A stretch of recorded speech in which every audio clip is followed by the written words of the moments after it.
Thank you. The dean of our press corps, it's Matt Lee's birthday. So I wanted to start the briefing on a nice, positive, friendly note with some balloons. And he has to have them the whole time he asks questions today. Happy birthday. Thank you very much.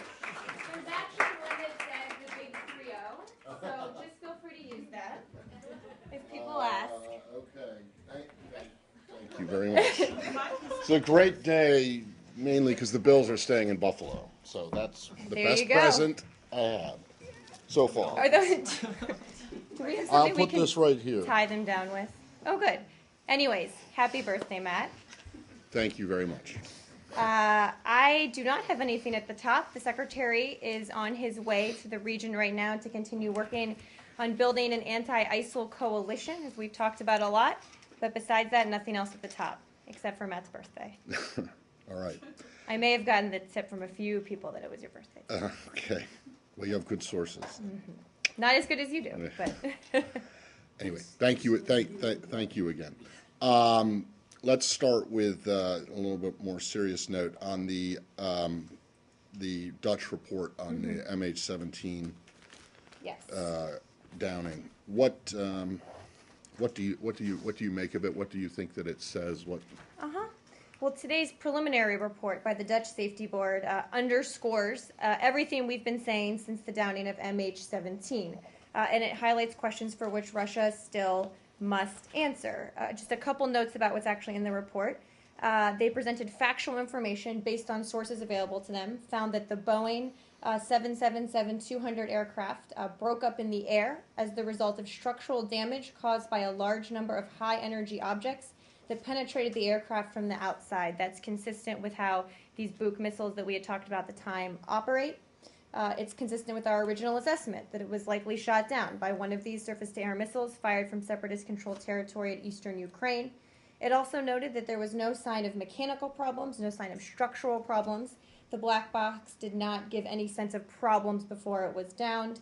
Understand the Dutch will continue the investigation, but again, the preliminary report is consistent with what we've been saying now for many weeks. But it doesn't come to any hard and fast definitive conclusion as to who. I realize it wasn't expected to, but it does not assess blame or responsibility for who did this, nor does it actually say that it was, in fact, does it actually say that a missile brought it down? It does not. It says that it was caused by a large number of high-energy objects that penetrated the aircraft from the outside. Again, that's completely consistent with our assessment that it was a surface-to-air missile, and I'm unaware of other objects or ways that could be brought down that are consistent with that finding. All right, but are you disappointed that it didn't at least confirm or come to the conclusion that it was, in fact, a missile definitively? Not that I've heard, no. And again, this is just a preliminary report.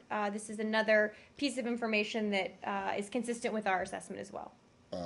Okay, and what would you like to see happen going forward?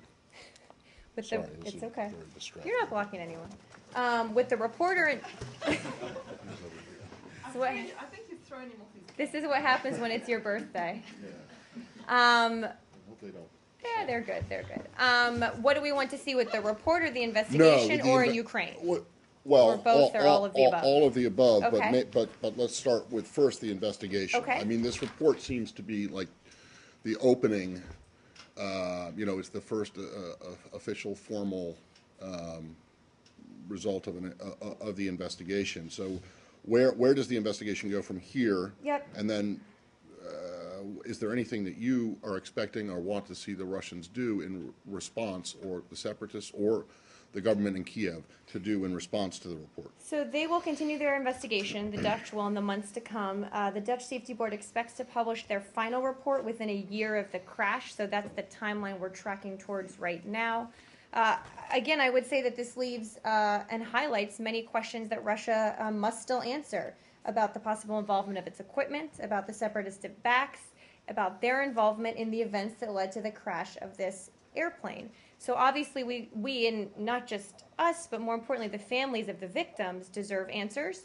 and we'd like the Russian government to provide some of those answers. Okay, you just spoke of the possible involvement of its equipment, which seems to be a little less definitive than what you guys had been saying. I did not mean to indicate anything less definitive, Matt. Okay. Can I just follow up on that? Yeah. What is your assessment over the last 24 hours of the ceasefire? Our assessment is that the ceasefire in general is mostly holding, although there are reports of mortar attacks and small arms fire around a couple places, including the Donetsk airport, and reports of more intense violence in Luhansk and Donetsk as well. So obviously it's something we're continuing to monitor, but again, it's mostly holding. We know there's some calls for monitoring by the OSCE. We're in close touch with them. And given that this is the second day in a row that you're saying that the ceasefire is mostly holding, do you think that Putin gets to avoid another round of sanctions? Well, the EU meets tomorrow. that's true. The United States is finalizing measures to both deepen and broaden our sanctions across Russia's financial, energy, and defense sectors. We're in close coordination with the EU on this. Yesterday, the EU did decide to impose additional sanctions on Russia pending this assessment in the next few days of the implementation of the ceasefire agreement and the peace plan.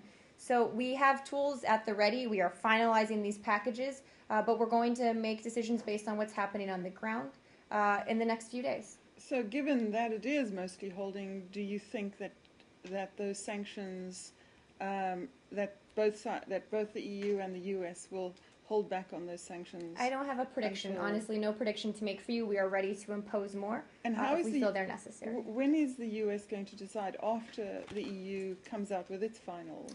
We're making Cool. our decisions on our own timeline, but obviously coordinating very closely. Anything else on Ukraine? I just wanted, just back on the report for 1 second.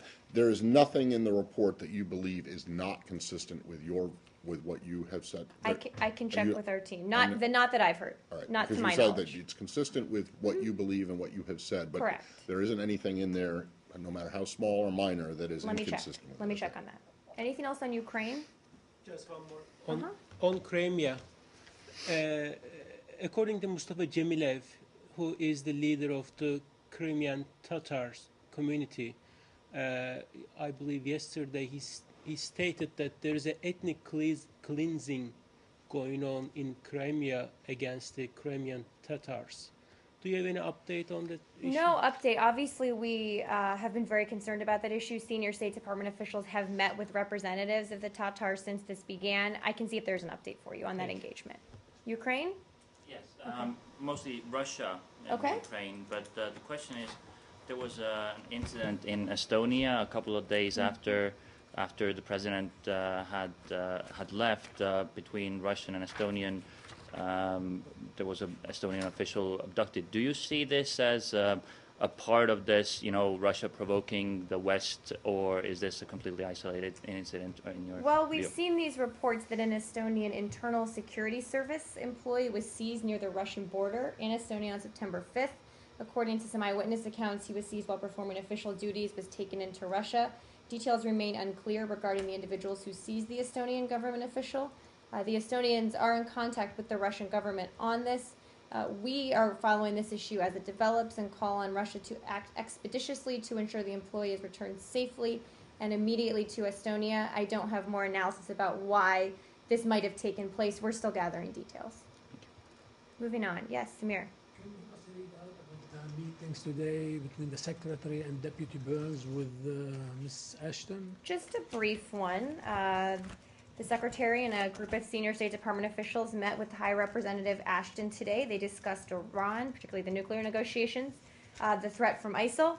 Also, just talked about the range of issues we work with the EU on. Obviously, I look forward to continue working with Lady Ashton for the next few months as she finishes out her term, but obviously are very linked up on a whole host of issues with her and with our EU colleagues. Is she not staying on in that role for, just as Burns and Sullivan are for the U.S.? Is she not? I'd referred her, it's my understanding, but I'd referred her people. I don't know the exact timing.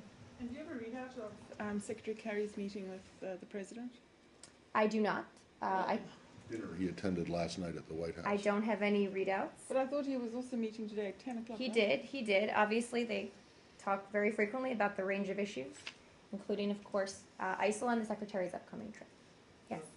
Did you put a readout about the bilateral talks that Deputy Burns held with the Iranians last Thursday and Friday in Geneva? We didn't put a full readout out, but I just have a little bit of information. If you just give me a second. This book grows by the day, I think. So the meetings in Geneva, the bilateral meetings, were an in-depth exchange on the core issues in our effort to reach a joint comprehensive plan of action. As we've said, the goal of this is to verifiably assure us of the exclusively peaceful nature of Iran's nuclear program. All countries in the P5+1 have bilateral discussions with the Iranians, and it's all done, of course, in the context of the EU-led negotiations, part of the discussion that they had with Lady Ashton today. But these were, again, in-depth discussions. We will be looking towards the discussions we'll all have around the UN General Assembly, particularly the P5+1 meeting that begins the week before on the 18th. Did the talks include discussions about Syria and Iraq? Well, the nuclear negotiations are separate. We've always said they're separate from this issue. As you know, in the past, Deputy Secretary Burns brought it up briefly on the margins of one of the talks in Vienna. Again, discussion of these kinds of threats does arise from time to time on the margins of these meetings, and it did in this latest round as well. Briefly on the margins, yes.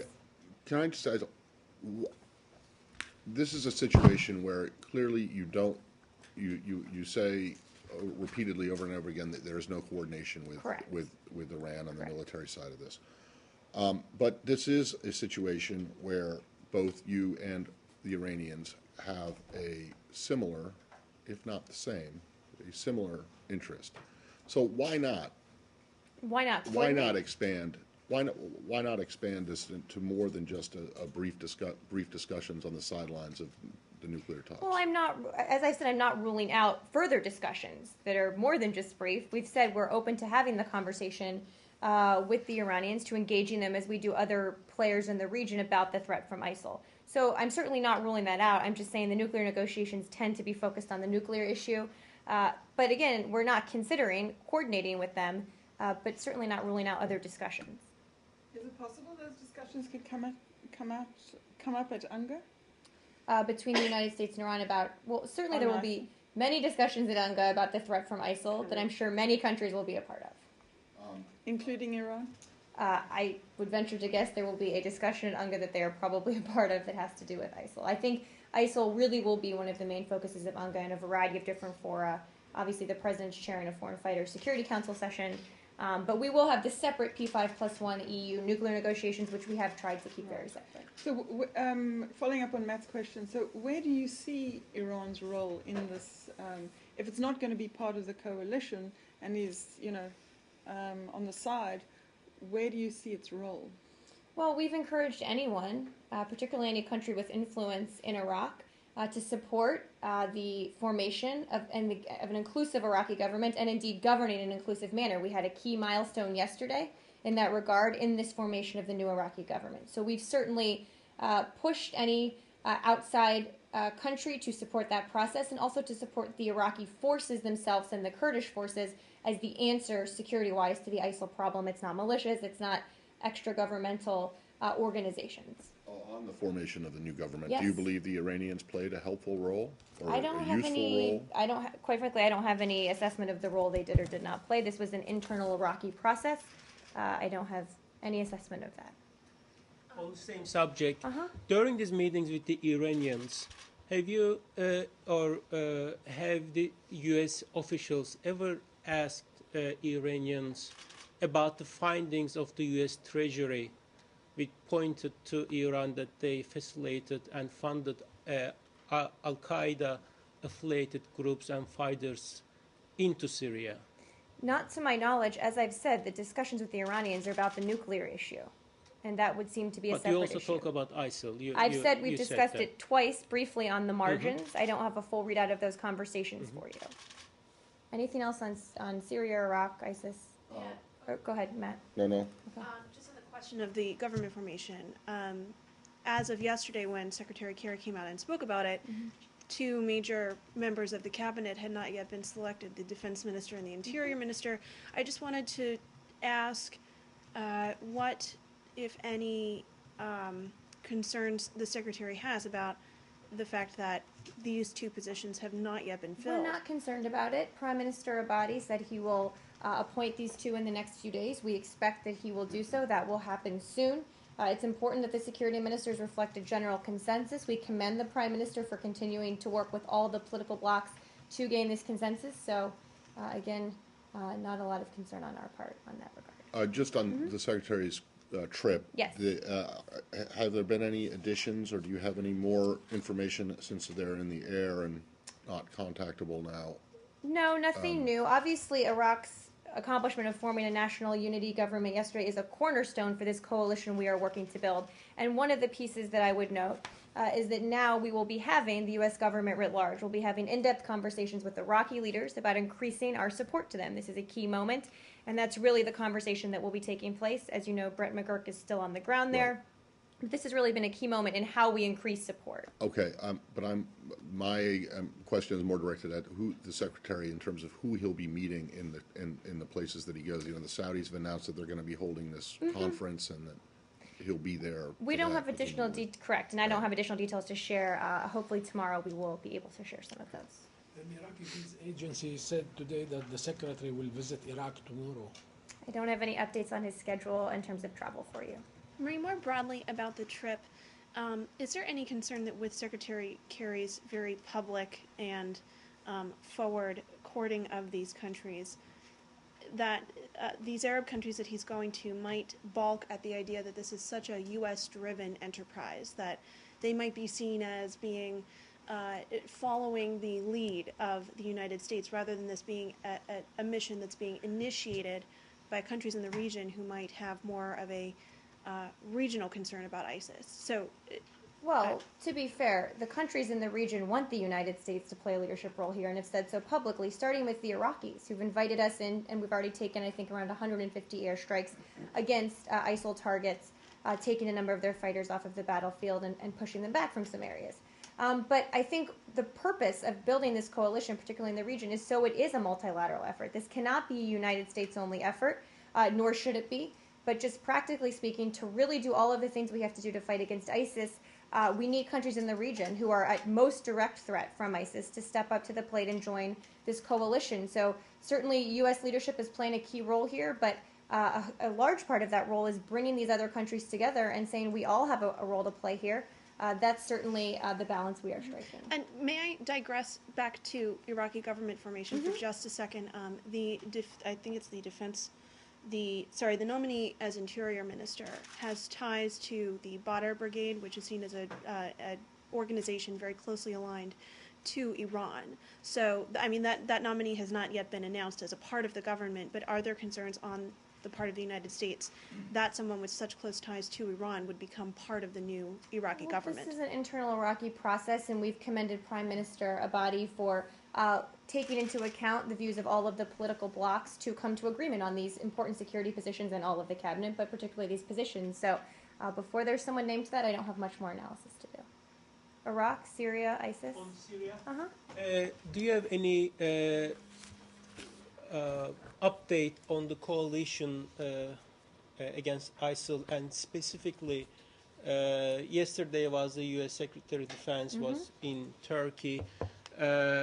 Openly, the Secretary states that Turkey is needed in the coalition. Absolutely. Whereas we don't hear such statements coming out of Ankara. Is there any Well, I think what you heard the Secretary of Defense speaking to was the fact that a broad range of countries, particularly those in the region, who are at most threat from ISIL, should play a role in this coalition. Now, what does that mean? It's not just a military coalition. It's a financial coalition, a diplomatic coalition, a coalition to fight foreign fighters, a humanitarian coalition, really a broad-based, holistic coalition that we are working to build.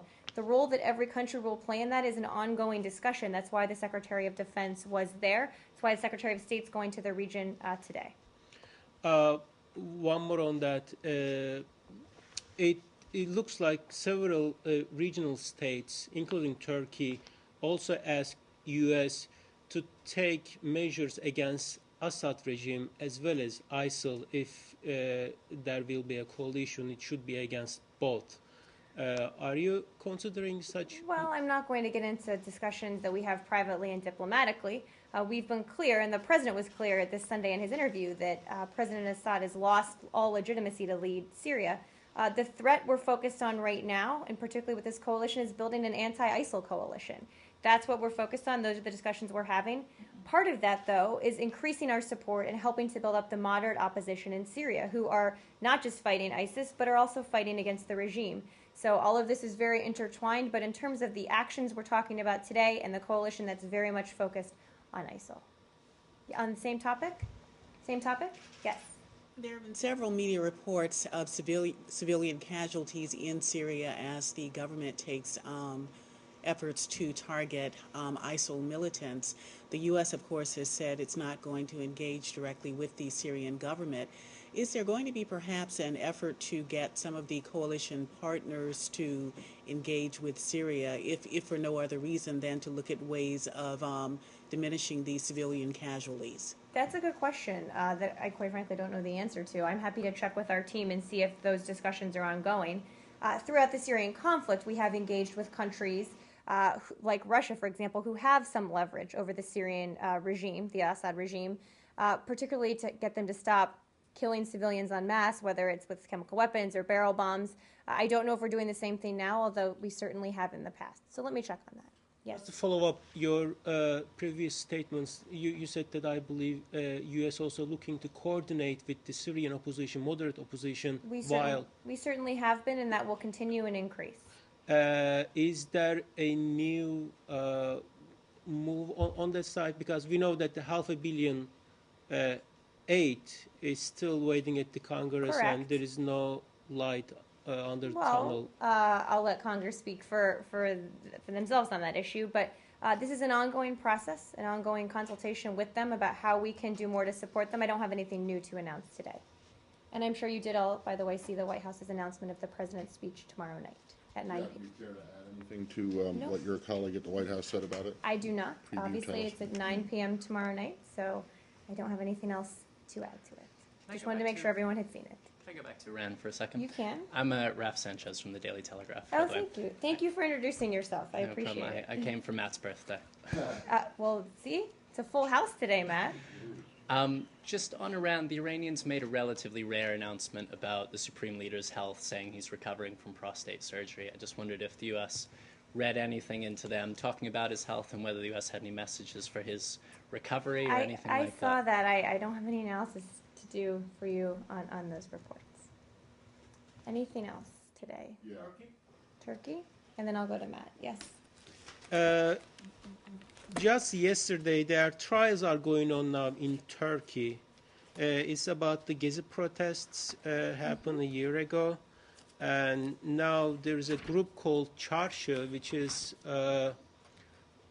it's a soccer team fan club, which my soccer team, and it looks like now they are on the trial for coup plotters. Do you have any comment on those I trials? saw those reports. Obviously, we support freedom of expression and assembly, including the right to peaceful protest in Turkey and around the world.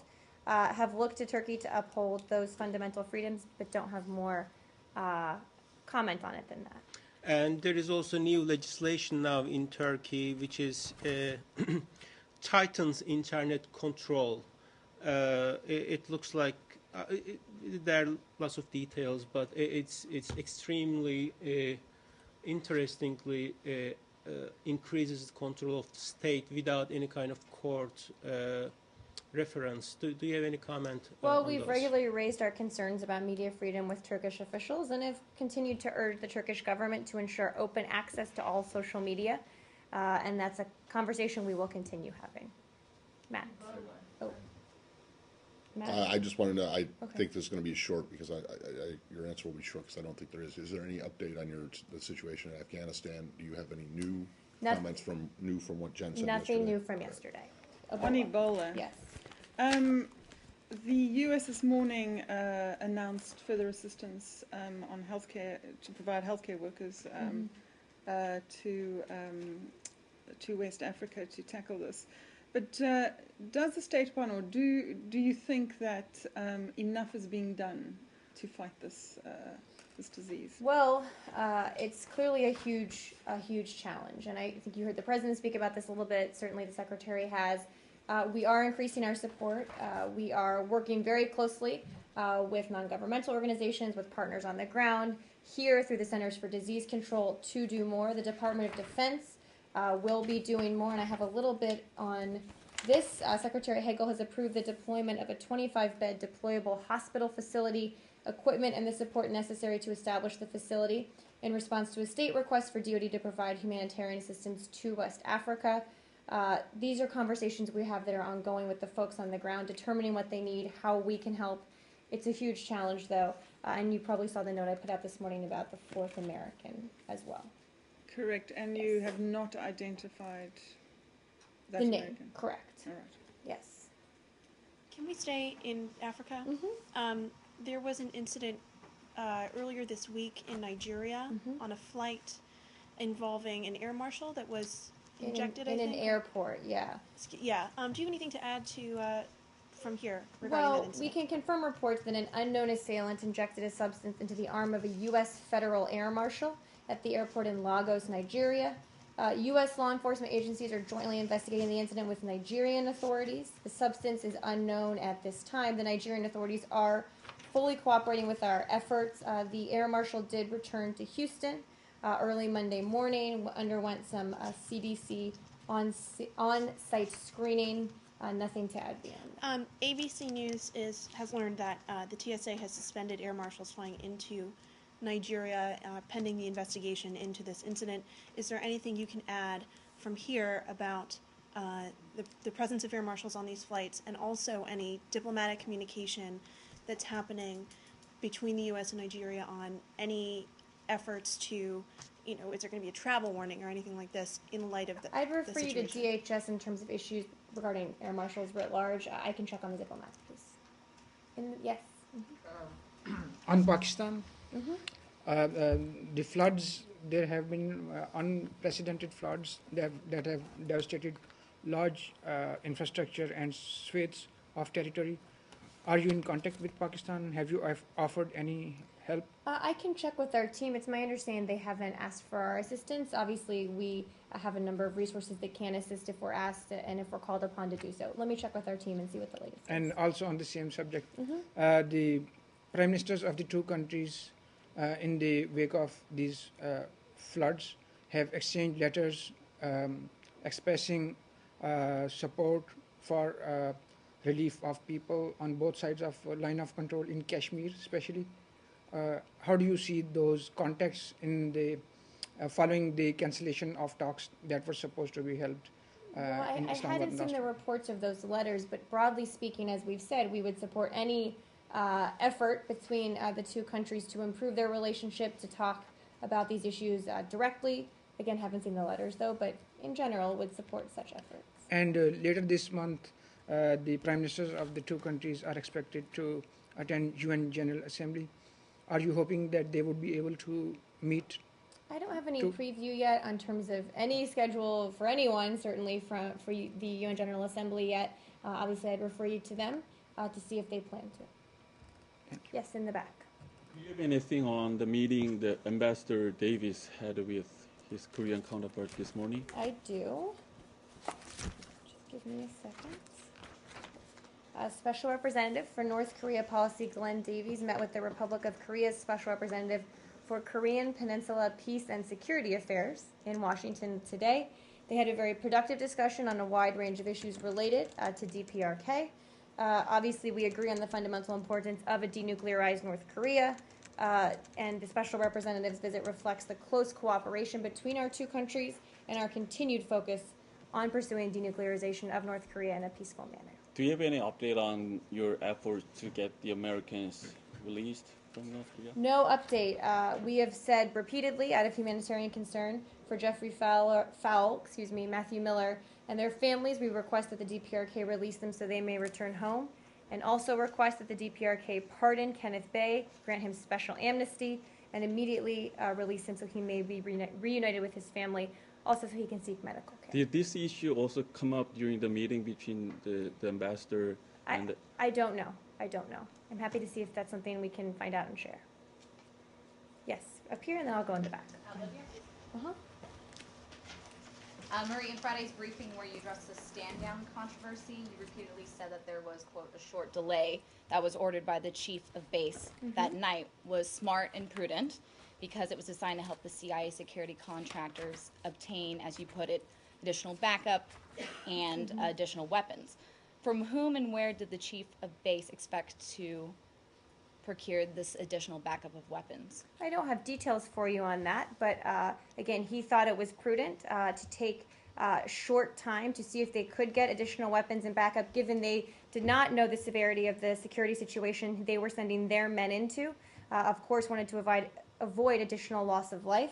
But again, as I said on Friday, there was no stand-down order. There's a fundamental difference between a short delay for these kind of security considerations and a stand-down order, which implies some effort to prevent people from aiding those under attack.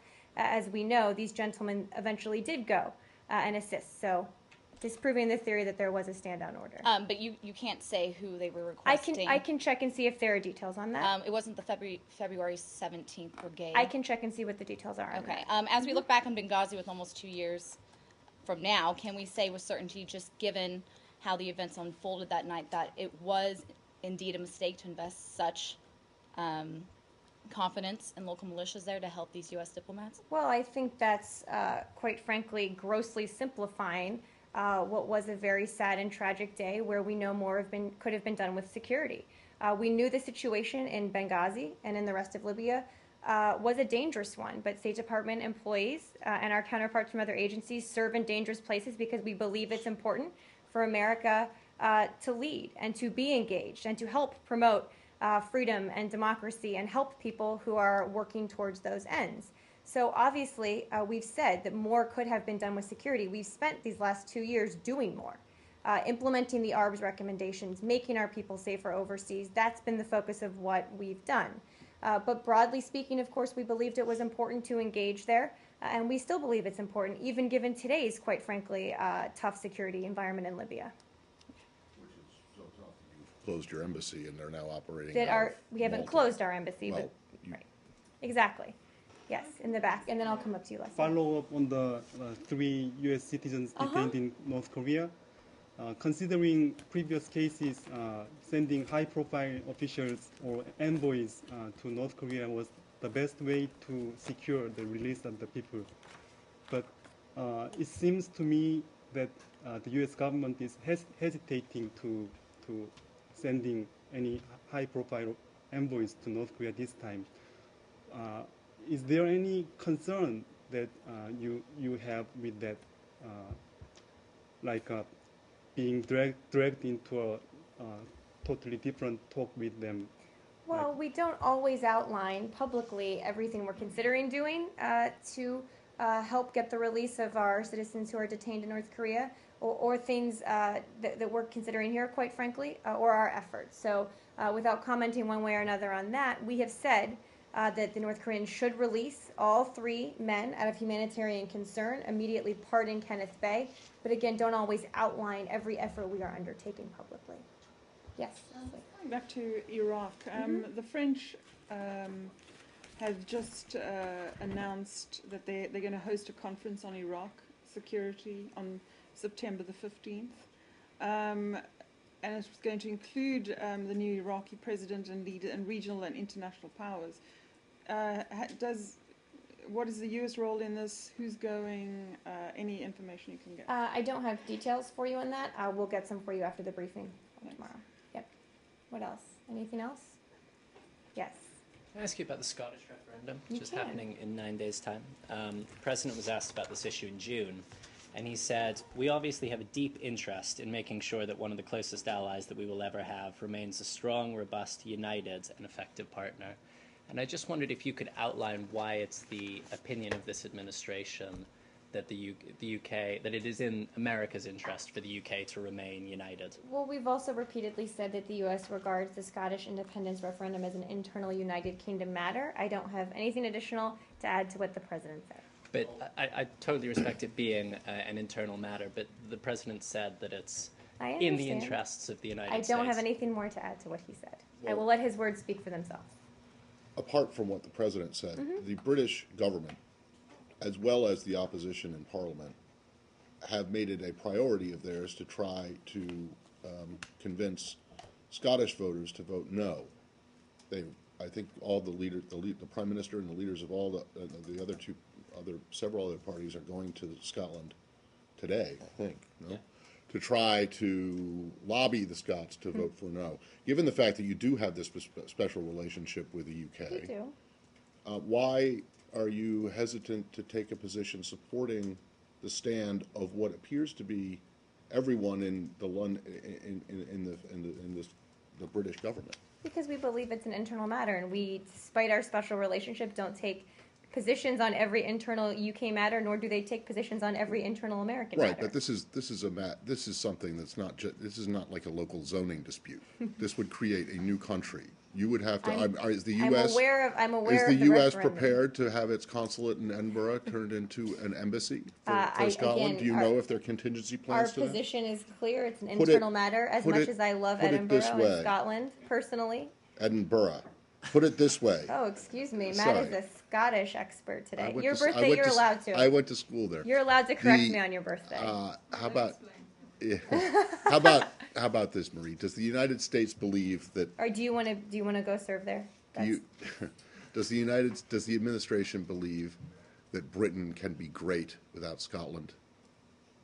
I'm not even going to. I think the United Kingdom is an incredibly close partner. We have a special relationship with them. I am not going to get into that semantics. So then with you think that it should stay united, I said it's an internal United Kingdom matter for them to decide. and you don't think that hiving off a significant portion of that into a country that would be into a new country would get in the way or have any problems? have any more doesn't give you analysis any on this. concerns? Well, as we get closer, I'm sure you're going to be asked this again. And I'm because I sure think I'll say the same but thing. I It's think- an internal United Kingdom matter. Okay. Well, if Texas was going to secede from the rest of the United I States, think I'll withhold my comment on that. well, I can imagine that some other countries might, have something, Again, have we some see concerns about it. So are you saying that you have zero concerns about Scottish secession? I'm about the saying we possibility of regard Scottish this as an secession? internal United Kingdom matter, and I don't have any further analysis to do for you on this. Yeah, but has there been a discussion at all about it? I mean, the fact that the president does remark on it must have been a discussion, Again, with the I UK. will let the president's words speak for themselves.